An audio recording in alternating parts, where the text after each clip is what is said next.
In today's video, I'll be showing you how to do a virus scan in Windows 11 using Microsoft Defender.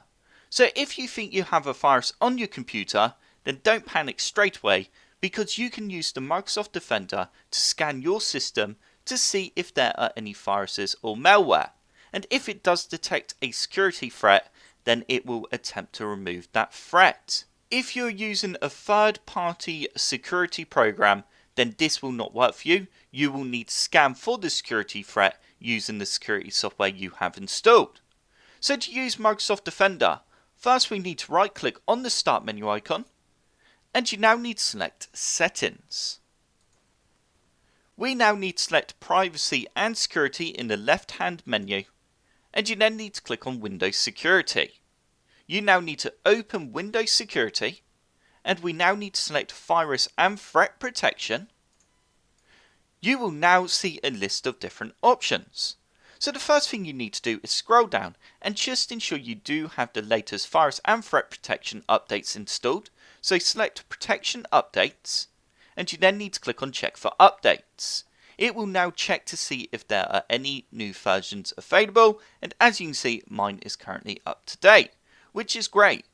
So once you have updated, we then need to select Virus and Threat Protection again from the left menu, and you then need to scroll up, and we now need to select Scan Options.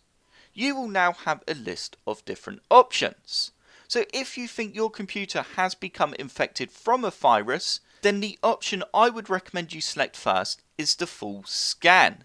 Once you have selected full scan, go ahead and select Scan Now, and it will begin to scan your entire system to try and find those threats. If it does detect any threats, then Microsoft Defender will let you know.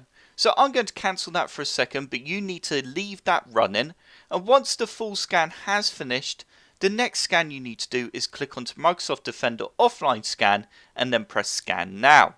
You will need to restart your computer to do this. In fact, I think it does actually pop up with the message to restart. I'm going to go ahead and press Scan Now. So as you can see, it does warn us there, saying that Microsoft Defender Offline Scan will take some time and restart your computer. So just ensure you have saved everything before doing this. So that will then restart, and then it will run its scans and then let you know if it did find any security threats on your system. That is how you do a virus scan in Microsoft Defender in Windows 11 and remove viruses. I hope this video helped you out and you enjoyed it. If you did, then click the like button below and subscribe for more computer sluggish tutorials.